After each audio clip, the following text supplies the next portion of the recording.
आजचा भाग आहे शब्दांच्या जातीमधला पहिला प्रकार जो आहे तो आहे नाम. शब्दांच्या 8 जाती आहेत, त्यामधला पहिला प्रकार आहे नाम. नाम हा भाग पाहत असताना आम्हाला पाहावं लागेल की संस्कृतमध्ये ज्याला नाम असे म्हणतात त्यालाच मराठीत नाव असे म्हणतात. त्याच्या वस्तूंचे, प्राण्यांचे किंवा पदार्थांचे जे नाव असते त्यालाच आपण नाम असे म्हणतो. आता नामाची व्याख्या कशी होईल तर ते पाहू सोप्या भाषेत की डोळ्याने दिसणाऱ्या, कल्पनेने जाणवणाऱ्या घटकाला, त्यांच्या गुणधर्माला उद्देशून जी ओळख दिलेली असते त्यास नाम असे म्हणतात. म्हणजे डोळ्याने दिसणाऱ्या, कल्पनेने जाणवणाऱ्या घटकाला, त्यांच्या गुणधर्माला उद्देशून जी ओळख दिलेली असते त्यास नाम असे म्हणतात. म्हणजे साधारणतः असं म्हणू आपण की जी डोळ्याने दिसते आहे कुठली वस्तू असो किंवा घटक असो, आणि कल्पनेने जे जाणवते म्हणजे ते प्रत्यक्षात नाही तर आमच्या कल्पनेमध्ये ते वास करत असते, अशा सर्व जे घटक असतात त्यांना काहीतरी एक विशिष्ट ओळख दिलेली असते. त्या ओळखाला नाम असे म्हणतात. उदाहरणार्थ जसे हे आमच्याकडे चित्र दिसते ते आहे परीचं. परी आम्ही पाहिलं नाही, मात्र आम्ही कथेमध्ये किंवा गोष्टी ऐकत असताना लहानपणीच्या त्यामध्ये आम्ही पाहिला आहे, पण प्रत्यक्षात परी हा घटक असतो का हे आम्हाला माहीत नाही, पण कल्पनेमध्ये तो आहे. तसाच देव हा सुद्धा काल्पनिक नाव आहे. देवाला आम्ही पाहिलेलं नाही तरी देव आहे आणि त्याच्या विशिष्ट सुप्त गुणांचा, त्याच्या सहकार्याचा, इतर गोष्टी आम्हाला शिकवल्या जातात. त्यानंतर पुढचा घटक आहे याच्यामध्ये ह्या चित्रामध्ये मी पाहत आहे तर नदी, डोंगर आणि झाडसुद्धा दिसते आहे. म्हणजे डोंगर कशाला म्हणावं, नदी कशाला म्हणावं हे आम्हाला त्याच्या स्वरूपावरून, त्या घटकाच्या स्वरूपावरून, त्यामध्ये असणाऱ्या गुणधर्मामुळे ते आम्हाला कळते. त्यानंतर पुढचंच उदाहरण आहे ते पाहता आम्ही झाडाचं. म्हणजे झाड कशा प्रकारचं दिसतो आहे हे आम्हाला माहीत आहे. म्हणजे झाड म्हटल्याबरोबर त्याची प्रतिकृती आमच्या डोळ्यासमोर येते आहे. म्हणजे इथे ते आम्ही जाणतो आहे, म्हणजे ते डोळ्याने दिसणार आहे. आणि झाड कसं असतं हे आम्हाला माहीत आहे. झाड हा शब्द उच्चारल्याबरोबरच आमच्या डोळ्यासमोर त्याची प्रतिमा येते आहे, म्हणजे त्याची एक विशिष्ट ओळख आहे. म्हणजे इथं असं म्हणू शकतो आम्ही की वास्तविक किंवा काल्पनिक सृष्टीतील कोणतीही वस्तू दाखवणारा जो विकारी शब्द असतो त्यास नाम असे म्हणतात. विकारीचा अर्थ असा असतो की तो बदलासुद्धा असतो. तो पुढच्या लेसनमध्ये आम्ही पाहणार आहोत. आता यामध्ये पाहू आम्ही की जेव्हा आम्ही व्याख्या करतो आहे तर त्या व्याख्यामध्ये असं म्हणते की प्रत्यक्षात असलेल्या व कल्पनेत जाणलेल्या वस्तूंना किंवा त्यांच्या गुणधर्मांना दिलेली जी नावे असते त्यांना व्याकरणात नामे असे म्हणतात. जसे की उदाहरण पाहतो आम्ही, त्या उदाहरणामध्ये आता हे आहे मोटारचं चिन्ह दिसतो आहे. म्हणजे मोटार म्हटल्याबरोबर आमच्या डोळ्यासमोर एक कुठली तरी गाडी आमच्या डोळ्यासमोर येते आहे. त्यानंतर राक्षस कसं असतो हे आम्हाला एक वेगळ्या प्रकारचे चित्र आमच्या डोळ्यासमोर उभं असते. आता इथे आम्ही एक राक्षसाचं म्हणून उदाहरण, एक पिक्चर घेतला आहे इथं. हा जो चित्र आहे याच्यामध्ये आम्ही राक्षस दर्शवण्याचा प्रयत्न केला आहे. पुढचं आहे पुस्तक म्हटल्याबरोबर आमच्या डोळ्यासमोर कुठलं तरी पुस्तक डोळ्यासमोर येते आहे. म्हणजे पुस्तक काय असते, त्याचा गुणधर्म काय असेल तर त्याचा गुणधर्म असा आहे की आम्हाला त्याच्यामधून कुठल्याही गोष्टीची माहिती घेता येते. आता ती पुस्तक ज्या घटकावर आधारित असेल त्या घटकाची आम्हाला माहिती घेता येते आहे. पण आता हे पाहतो आहे मी, तर हा कोण आहे तर मनुष्य. म्हणजे मनुष्य हा कसा दिसतो हे आम्हाला माहीत आहे, म्हणजे त्याची विशिष्ट ओळख आहे. म्हणजे मनुष्याला 2 हात 2 पाय असतात, त्याला बोलता येते, त्याचा बुद्धीचा वापर त्याला करता येते. अशा अनेक गोष्टी आम्हाला त्याच्यामधले असणारे गुणधर्म निर्देशात येतात. त्यानंतर पाहतो आम्ही की हा आहे फळामध्ये आम्ही काय करू शकतो, याचा गुणधर्म काय, तर याच्यावर आम्ही आमचे विचार, तसेच आम्ही जे शिक्षण घेतो आहे त्या शिक्षणाचे स्पष्टीकरण, संकल्पना याच्यावर आम्ही समजून घेऊ शकतो आहे. हे झालं नामाचे काही उदाहरणं. म्हणजे इथं असे म्हणू शकतो आम्ही की जेव्हा व्याख्या पाहतो आहे डोळ्याने दिसणाऱ्या, कल्पनेत जाणणाऱ्या घटकाला, त्यांच्या गुणधर्माला उद्देशून जी ओळख दिलेली असते त्यास नाम असे म्हणतात. तर यामध्ये उदाहरणं सुद्धा देऊ शकतो आम्ही, जसं की चेंडू, हरी, साखर, देव, स्वर्ग, नंदनवन, गोडी, धैर्य, विद्वत्ता हे सगळे काय आहेत नामच आहे.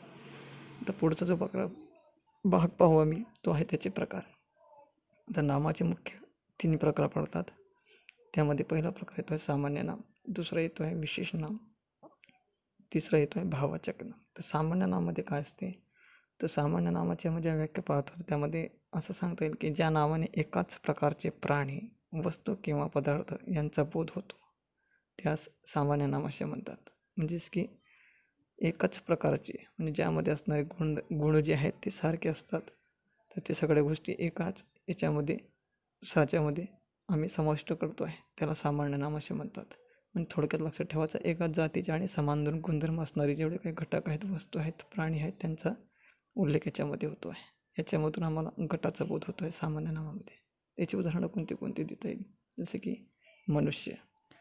आता मनुष्य हा उदाहरण याच्यामध्ये सामान्य नामामध्ये का बरं आला? कारण की मनुष्य जर म्हटलं तर नेमका फक्त कुठंतरी माणूस हा उद्देशून नाही आहे, तर याच्यामध्ये स्त्रीसुद्धा येते आहे, पुरुषसुद्धा येते आहे, त्यानंतर बाळसुद्धा येते आहे, मुलगासुद्धा येते आहे, मुलगीसुद्धा येते आहे. म्हणजे ते एकच जातीचे आहेत, कारण की त्या सर्वांनाच बुद्धी आहे, बोलता येते, त्यानंतर चालता येते, आपले विचार प्रकट करता येते, हे त्यांचे गुणधर्म झाले आहे. तर यामुळे ते एकाच गटात बसतात. त्यांचा उल्लेख हा सामान्य नामामध्ये होतो आहे.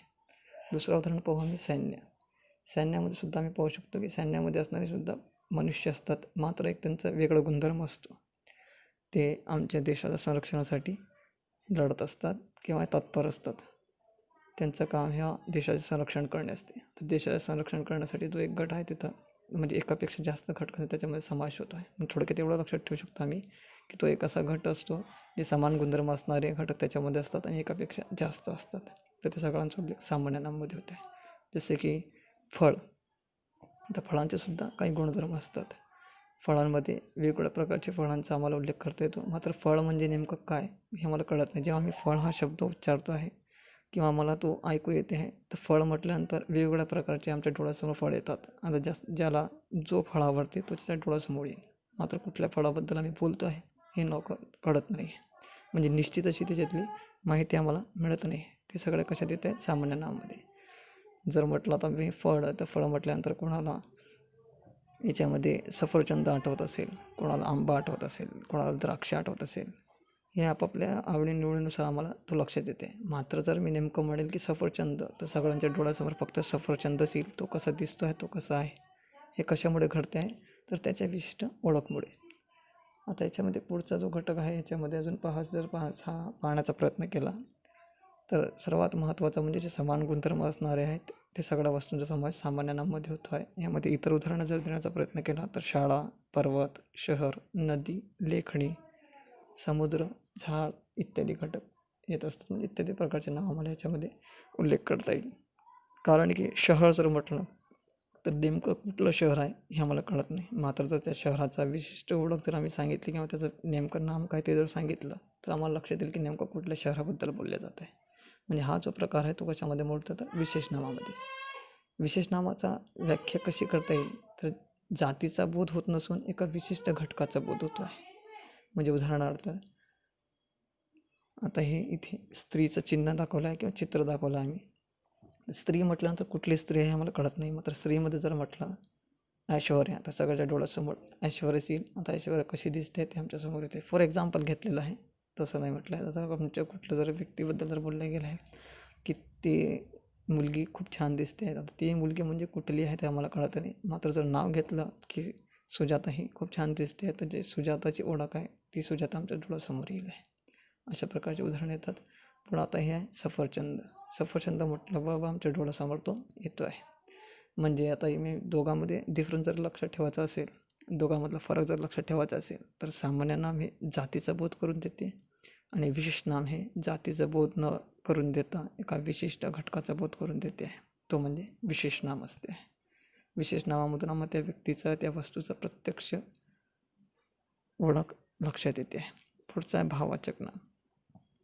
आता भाववाचक नामामध्ये काय असते तर हे त्या वस्तूमध्ये किंवा त्या घटकांमध्ये किंवा त्या व्यक्तींमध्ये असलेल्या गुण, धर्म, भाव यांचा बोध होतो किंवा बोध करून देतो आहे. म्हणजे ती वस्तू असो, प्राणी असो, कुठला तरी घटक असो, त्यामध्ये वास करणारे गुण, धर्म, भाव यांचा ते बोध करून देते आहे.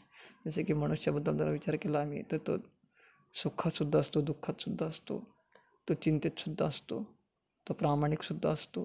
हे जे प्रामाणिक, दुःख, सुख, आनंद हे सगळ्या गोष्टी आम्हाला भाववाचक नामामध्ये घेता येते. कारण की ते त्या घटकामध्ये ते वास करीत असतात. जसे की आता उदाहरणार्थ जर म्हटलं तर हा सफरचंद हा नाव घेतला आहे. तर सफरचंद जर आम्ही याचा उल्लेख करायचा प्रयत्न केला तर याचा सामान्य नाम हा फळ होईल, विशेष नाम हा त्याचा सफरचंद होईल आणि त्याचा भाववाचक नाव म्हणजे काय असेल तर भाव त्यातला काय, त्याच्यामध्ये असणारा गुण किंवा धर्म किंवा भाव असेल तर तो कुठला असेल तर त्यामध्ये आम्ही गोडवासुद्धा म्हणू शकतो. म्हणजे कारण की तो गोड, त्याच्यामध्ये गोड हा गुणसुद्धा असतो आहे सफरचंदामध्ये, तर गोडवासुद्धा आम्ही म्हणू शकतो. आता यामध्ये हा चित्र जो दाखवलेला आहे तो हसऱ्या स्वरूपाचा आहे, म्हणजे समोरचा व्यक्ती आनंदात आहे असं आम्ही निर्देशात आणून देण्याचा प्रयत्न केला आहे. अजून जर चांगल्या प्रकारे आम्हाला पाहायचं असेल तर एक उदाहरण अजून पाहू शकतो. ह्या चित्रामध्ये आम्ही पाहतो आहे की कुठला तरी एक फूल दिलेलं आहे. फूल म्हटल्यानंतर तो सामान्य नाम झाला, कारण की आता जर चित्र दिलं नसतं तर मी फूल हा शब्दच फक्त उच्चारला असता, तर प्रत्येकाच्या डोळ्यासमोर वेगवेगळ्या प्रकारच्या फुलांची चित्रे आली असती. ज्या व्यक्तीला जी फुलं पाहिली असेल किंवा ती आवडती असतील ती त्याच्या डोळ्यासमोर येईल. मात्र जर मी त्याला म्हटलं गुलाब, तर सगळ्यांच्या डोळ्यासमोर मात्र फक्त गुलाबच येईल. आता हे गुलाब काय झालं, तर तो विशेष नाम झाला. म्हणजे सामान्य नाम फूल आहे, तर विशेष नाम गुलाब आहे. तसंच आता यामध्ये भावाचक नाम कुठला येऊ शकतो, तर सौंदर्य, म्हणजे तो सुंदर दिसतो आहे हा त्यामधला गुण झाला आहे, म्हणजे सौंदर्य येथे त्याचा भावाचक नाम झाला आहे. पुढचं उदाहरण पाहण्याचा प्रयत्न करू. हा चित्र आहे, याचं जर आम्ही सामान्य नाम पाहण्याचा प्रयत्न केला किंवा विशेष नाम आणि भावाचक नाम पाहण्याचा प्रयत्न केला, तर सामान्य नामामध्ये तो मनुष्य म्हणून ओळखला जाईल. विशेष नाम कुठला येऊ शकतो, जसं मी इथं उदाहरणार्थ घेतला विजयकुमार. आता यामध्ये भाव कुठला असेल, तर मनुष्यत्वाचा, तो मनुष्यत्व त्याच्यामध्ये असणारा भाव आहे, तो या उदाहरणामध्ये आम्ही पाहिला आहे. पुढचं आता याच्यामध्ये काय पाहू शकतो आम्ही, तर महत्त्वाचे जे घटक आहेत ज्याच्यामध्ये परीक्षेमध्ये बऱ्याचपैकी प्रश्न विचारले जातात किंवा आम्ही थोडंसं त्याच्यामध्ये गोंधळू शकतो, तशा गोष्टी आम्ही ते घेण्याचा प्रयत्न करतो आहे. आता सामान्य नावाची व्याख्या कशी करता येईल, तर एकाच जातीच्या घटकातील समान गुणधर्मामुळे प्रत्यक्षात असलेल्या व कल्पनेने जाणलेल्या त्या घटकाला व त्यांच्या समान गुणधर्मांना जे सर्वसामान्य नाव दिले जाते त्या सामान्य नाव असे म्हणतात. उदाहरणार्थ कळप, समिती, शाळा, शहर, लेखणी, झाड इत्यादी.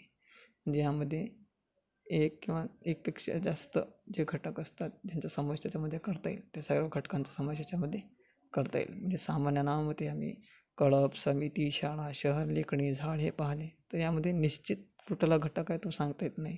जसं की उदाहरणार्थ शाळा जर म्हटली, तर शाळा कुठली आहे हे आम्हाला माहीत नाही पडत जोपर्यंत आम्ही त्याचं प्रत्यक्षात विशेष नाम घेऊ शकत नाही. आता शाळा हे सामान्य नाम कसं झालं, तर या शाळेमध्ये जी शिक्षण घेण्यासाठी येणारी व्यक्ती आहे ती एकापेक्षा जास्त आहे, म्हणजे गटात ती येते आहे. त्यानुसार सुद्धा आम्ही म्हणू शकतो की हा इथे सामान्य नाम आहे. इतर उदाहरणंसुद्धा पाहू शकतो, कुत्रा, बैल, माणूस इत्यादी. आता कुत्रा कसं काय, कुत्रा आम्ही पाहिलं तर तो एका दुसरा असं म्हणतो आहे, मात्र कुत्र्याला सुद्धा आम्ही नाव देतो आहे. कोणी कुत्र्याला सोनू नाव देतो आहे, कोणी टॉमी देतो आहे, तो प्रत्येक आपापल्या हिशोबाने देते आहे.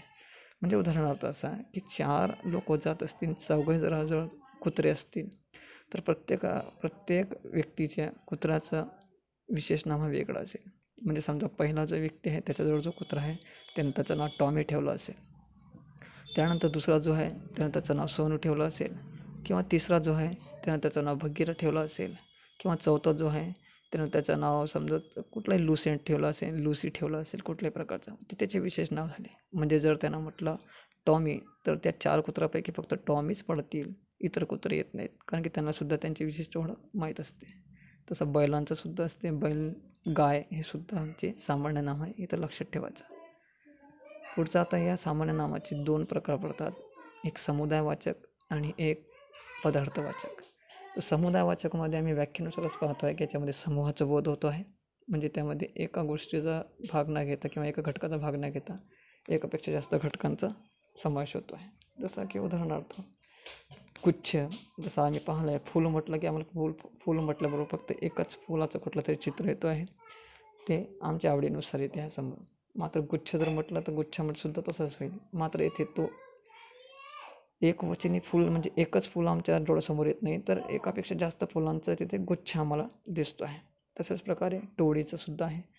टोळीमध्ये उल्लेख जर केला तर एकापेक्षा जास्त लोकांचा त्याच्यामध्ये समावेश होतो आहे. परिषद, मंडळ, ढीग, सभा, थवा हे सुद्धा त्याचे उदाहरण आहेत. जर मी म्हटलं असतं पक्षी, तर पक्षी हा सामान्य नाम आहे, मात्र तो पक्षी जो घटक आहे हा पक्षीमध्ये जेव्हा मी म्हणतो आहे की थवा, तर आम्हाला लक्षात येते की त्या थव्यामध्ये एकापेक्षा जास्त पक्षी आहेत. नंतर पक्षी कुठले आहेत तर ते विशेष नावामध्ये सुद्धा घेऊ शकतो की जसं पक्षीमध्ये जर म्हटलं पोपट, तर पोपट म्हटल्यानंतर आमच्या डोळ्यासमोर डायरेक्ट येतो आहे की तो पक्षी आहे, हा त्याचा सामान्य नाम झाला, विशेष नाम तो पोपट आहे असं लक्षात येईल. मग थवा म्हटलं की त्याच्यामध्ये एकापेक्षा जास्त पोपटांचा समावेश होतो आहे, अशा प्रकारचं तो उदाहरण देता येईल.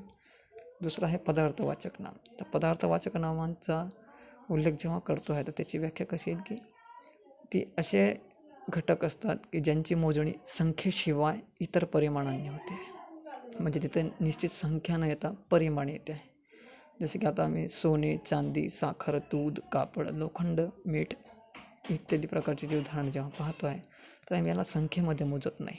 म्हणजे 2 सोने 3 सोने असं न म्हणता आम्ही त्याच्यामध्ये काय म्हणतो आहे की तो सोन्याला आम्ही म्हणतो की 1 ग्राम सोना, 1 ग्राम चांदी, 1 तोळा सोना किंवा 1 तोळा चांदी असं म्हणतो आहे. किंवा साखर, 1 साखर 2 साखर असं न म्हणता आम्ही तिथं पाव किलो साखर, 2 किलो साखर अशा प्रकारे म्हणतो आहे. तसंच कापडचं सुद्धा 1 कापड 2 कापड न म्हणता त्याला मीटरमध्ये मोजतो आहे. 1.25 मीटर कापड, 2.25 मीटर कापड, 2 मीटर कापड अशा प्रकारे. म्हणजे इथे संख्या न घेता इथं परिमाणाने मोजले जाणारे जे घटक आहेत त्यांचा सर्वांचा समावेश पदार्थवाचक नावामध्ये होतो आहे. पुढचा घटक पाहूया आम्ही विशेष नाम. विशेष नाम म्हणजे काय असेल तर ज्या नावाने जातीचा बोध होत नसून त्यातील एका विशिष्ट व्यक्तीचा किंवा प्राण्यांचा किंवा वस्तूचा बोध होतो आहे. जसे की उदाहरणार्थ जर इथं म्हटलं मी पर्वत, तर पर्वतमध्ये नेमकं कुठला पर्वत आहे निश्चितपणे सांगता येत नाही. मात्र जर मी म्हटलं असतं हिमालय तर आमच्या सर्वांच्या डोळ्यासमोर आलं असतं हिमालय पर्वताचं चित्र, की नेमकं फक्त हिमालय पर्वताबद्दलच बोललं जात आहे. म्हणजे यातून एका जातीचा बोध नसताना त्या जातीतील एका विशिष्ट घटकाचा बोध होतो आहे. म्हणजे हिमालय म्हणजे जर मी म्हटलं पर्वत तर पर्वत हा सामान्य नाम असेल, जर विशेष नावामध्ये म्हटलं तर हिमालय हा येऊ शकतो. किंवा कळसुबाई डोंगर हा सुद्धा म्हणू शकतो. डोंगर हा सामान्य नाम असेल, डोंगरामध्ये जर पाहिलं तर कळसुबाई हा विशेष नाम असेल. तसंच नदी जर म्हटलं तर नदी हा सामान्य नाम झालेला आहे. मात्र जर मी गंगा, गोदावरी, नर्मदा, कृष्णा हे नाम जर घेतले तर ते त्यांचे विशेष नाम झाले त्या नद्यांचे. तसंच उदाहरण आहे सूर्य, ऐश्वर्या, महेंद्र इत्यादी. आता या दोघांमधला फरक काय आहे सामान्य नाम आणि विशेष नामाचा? तर सामान्य नाम हे जातीवाचक असते म्हणजे जातीचा बोध होतो आहे, आणि विशेष नाम हे व्यक्तिवाचक असते म्हणजे त्या विशिष्ट घटकाचा बोध होतो आहे. जसं की उदाहरणार्थ सामान्य नामामध्ये जर पाहिलं फूल, तर फूल हा आमचा सामान्य नाम असेल, कारण की निश्चित कुठल्या फुलाबद्दल बोललं जातं हे निश्चित माहिती आम्हाला होत नाही आहे. आणि याच्यामध्ये सर्वात महत्त्वाचं की सामान्य नामाचे अनेक वचन होते. बरोबर आहे, कारण की त्याच्यामध्ये एकापेक्षा जास्त घटकांचा समावेश होत आहे म्हणूनच तर ते सामान्य नावामध्ये मोडलं गेलं आहे. आणि विशेष नावाचे अनेक वचन होत नाही, कारण की ते विशिष्ट एका घटकाचंच नाव असते. म्हणजे गुलाब, आता गुलाबाचं अनेक वचन जर करायला गेलं तर गुलाबच होईल, गुलाबी होणार नाही. ठीक आहे, हा याच्यामधला फरक आहे. इतर उदाहरणे पाहू सामान्य नाम आणि विशेष नामाचे. जसे की पर्वत, पर्वत हा सामान्य नाम झालं. हिमालय, सातपुडा, निलगिरी हे विशेष नाम, त्याचे विशेष नामाचे उदाहरण आहेत. दुसरं शहर आहे, तर शहर म्हणजे नेमकं कुठलंही माहीत नसते. मात्र जर मी म्हटलं धुळे, मुंबई, पुणे, अमरावती असे इतर जे शहर आहेत तर त्या शहराबद्दल मी बोलला जाईल किंवा ज्या शहराचं नाव आम्ही उल्लेख करू तर त्या शहर तीच शहर आमच्या डोळ्यासमोर येईल, इतर कुठल्याही शहर येणार नाही. म्हणजे हे त्यांचे विशेष नाम झाले आहे. तसं नदीमध्ये सुद्धा होईल. नदी ही खूप छान वाहते आहे असं जर म्हटलं तर कुठली नदी वाहते हे आम्हाला लक्षात येत नाही. आता जर म्हटलं तापी नदी ही खूप छान वाहते आहे असं म्हटलं तर फक्त तापी नदीच आमच्या डोळ्यासमोर येईल, गोदावरी, वर्धा, नर्मदा ही येणार नाहीत. अशा प्रकारे आम्ही आज जो भाग पाहिला आहे नाम म्हणजे काय, नामाचे प्रकार हे पाहिले आहे. तर नामाच्या प्रकारामध्ये आम्ही 2 भाग पाहिले आहे, एक सामान्य नाम आणि एक विशेष नाम. त्यामध्ये सामान्य नामाचे 2 प्रकार पडतात हे आम्ही पाहिले. त्यानंतर दोघांमधला फरक काय हे सुद्धा पाहिलं. आणि इतर जो भाग असेल तो भाववाचकाचा तो आम्ही नेक्स्ट लेक्चरमध्ये पाहू. जर आपल्या व्हिडिओ लेक्चरमध्ये जर कुठला प्रॉब्लेम कोणाला येत असेल तर ते निश्चित डिस्क्रिप्शन बॉक्समध्ये कळवा, जेणेकरून आम्ही त्याच्यामध्ये दुरुस्त्या करू शकतो.